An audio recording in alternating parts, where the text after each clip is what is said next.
How's it going, everyone? It's Caleb Lumberty here. Today we're going to be talking about Demon Stone on the PlayStation 2. Demon Stone is a Dungeons & Dragons adventure game. It's actually more of a hack-and-slash game, but it is a Dungeons & Dragons game on the PlayStation 2.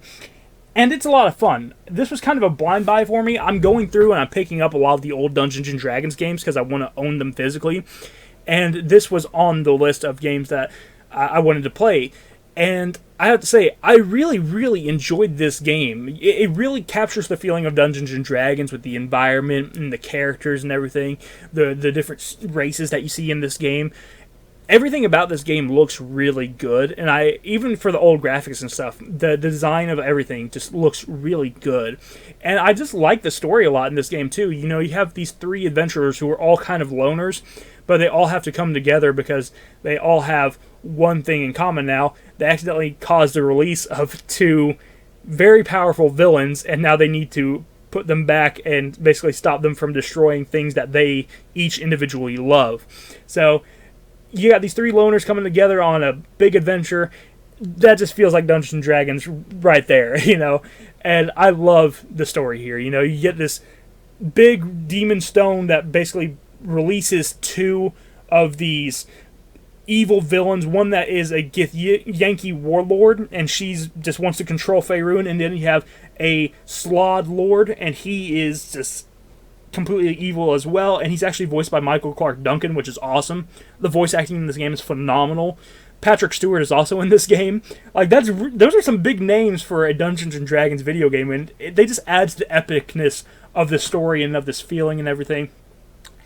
And I love the voice acting in this game. I think it's great. But the actual story, like I said, it's pretty interesting. It starts off simple with them just, you know, coming together and accidentally releasing these two villains. But then the fact that they have to kind of like overcome each of their own personal, backstories, and they all have to, they all kind of realize how much they have in common, and they all come together. They were all alone, but now they finally have people to call their friends and stuff like that. All of that is so well done, and I really enjoyed the story of this game.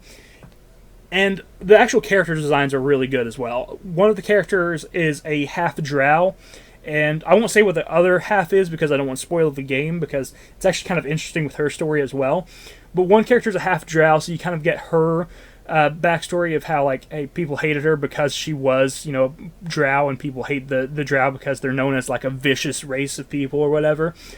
And it's kind of interesting to see her kind of like overcome that and be like, hey, you know, like I'm just like everyone else here, and it's kind of cool to see her overcome that. And then you have this one guy who basically his entire village got destroyed by ice trolls, and then later on in the campaign you run into the same ice trolls that destroyed his village, and it's him overcoming his, you know, his years and years and years of anger of not being able to stop the trolls the first time.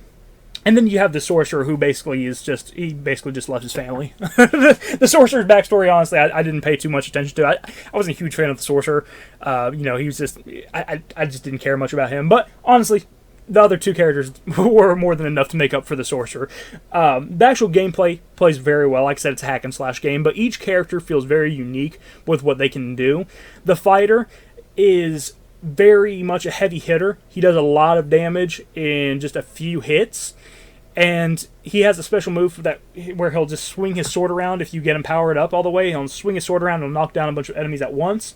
Then you have the rogue, who is the half drow, and she's super quick. She's very fast. She can do a lot of damage very quickly, and she can also hide in the shadows. There's certain areas on the map that are just shadows, and if she goes into them, she'll become invisible for a short period of time. And if she walks up behind an enemy, you can actually one hit kill enemies if she's invisible, which is really cool. I like that feature a lot too. And then you have the sorcerer, and the sorcerer is not good at hand-to-hand combat. He has a staff, and he's not good with fighting with the staff, but he does a lot of ranged damage, which is really important in some of these levels, especially the boss fights. He is crucial to some of the boss fights that you will play through in the later half of this game. And I really like the way that this game plays. I think that these three characters fit together really well, and the way that they all play, they all feel unique to one another. And I definitely have my personal favorites of who I like to play and stuff like that. But I do think that there's a play style for every person who wants to play this game. And I do like that you can swap to any character at any time. You know, you can just press the D-pad and it'll swap you to one of the 3 characters that you want to play as, and I think that's awesome. I love that idea. And at the end of each level, you have a bunch of XP, you can level up your character, you have a bunch of gold, and you can buy things to upgrade your character. You can buy armor, you can buy new sword types, you can buy different, just abilities and stuff like that.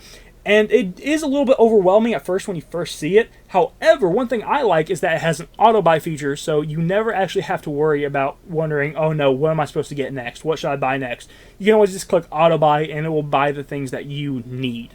And that's what I did for the majority of the campaign, because I didn't want to have to go through and figure out what I needed and what I didn't need. I wanted to just give me what I need so I can go on to the next level. And it worked great, and I had a fun time just playing through it like that. I played this on normal difficulty, and the first half of the game is still challenging, but it's not super hard. The second half of the game is pretty difficult, but if I'm being honest, it doesn't feel like it's difficult for the right reasons. I like this game a lot, and I like the combat in it, but the boss fights in the later half of this game feel a bit ganky. They basically just send tons and tons of enemies at you while you're fighting a boss. So you have to deal with the boss and deal with all of these enemies that are attacking you all at once, and it kind of just makes for a big mess on the screen. And there's just a lot going on during these boss fights, and I feel like if they would have made the bosses more challenging, instead of making the NPCs, like, just charge at you constantly, I feel like if they just would have focused on the bosses and making the bosses more challenging, I feel like the boss fights would be better. But instead, you get these kind of gank fights where every time you die in a boss fight, it kind of feels cheap because it doesn't feel like you're getting killed by the boss. It feels like you're getting killed by the, 20, 30 different enemies that it's sending at you at once. So that's something that I'm not a huge fan of, and that does definitely happen in the later half of the game. It doesn't ruin the experience for me at all, but it is something that I wanted to bring up. And another thing I want to talk about is that there's a couple points in the game where I did have to look at a guide just because I couldn't figure out what to do in certain boss fights. One was during the Spider Queen boss fight, because I kept using ranged attacks. It kept talking about using ranged attacks, so I kept doing it, and it just wasn't working. I couldn't figure out why. And it was actually as simple as I just needed to charge the wizard's attack. You have to basically use the wizard, and you have to charge his attack. If you just press the button for him to do quick attacks, it doesn't do damage. If you charge it, it will do the damage to the Spider Queen. So I had to figure that out by looking it up. And there was another one that was during the dragon fight. There's a dragon fight later on in this game, and there's a specific way you have to destroy the dragon at the end of the fight. And I honestly probably would have never realized what it was unless I looked it up. So that's something else that I did notice, and I was just like, okay, that's a kind of an odd, thing. Why not? Why have it like that? But it didn't ruin the experience for me still, even though I had to look up two ways to defeat a boss or whatever. It didn't bother me. It didn't ruin the experience for me. It's just something I wanted to throw out there. And if you come across these areas, hey, maybe now you'll know what to do. Make sure you charge your weapon for the Spider Queen, and when it comes to the dragon, make sure you just use your basic attack in the correct order of the characters that you need to. And there'll be like little hints that the characters will shout out during the each fight of what you need to do, but some of them aren't always very clear about what they need to do. But overall, I still really enjoy this game. I think it's a lot of fun. The story is amazing. I love the story. It's simple, but it's well done. The voice acting is great.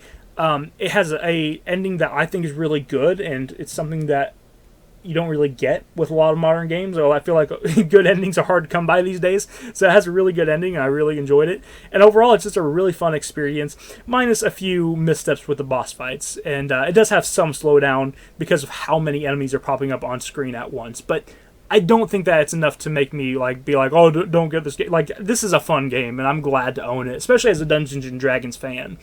I definitely recommend picking this game up, especially if you like things like Githyanki and you like, just seeing more Githyankian stories and stuff. I always find them interesting, and I think that this is actually the best that race has ever been done. I think they did a really good job with kind of showing that race, and I think this is also the best design that I've seen for the Githyanki also. So definitely check this game out. It's usually around $20, which isn't too bad.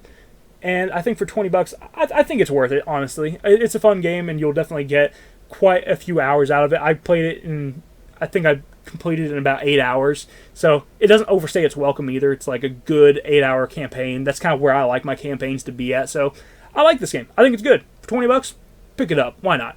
Thank you for watching. I hope that you enjoyed this video. If you did, hit the like button, subscribe button down below, and I will be talking about more Dungeons & Dragons video games very soon. I'll see you next time. You have a wonderful day. Bye-bye.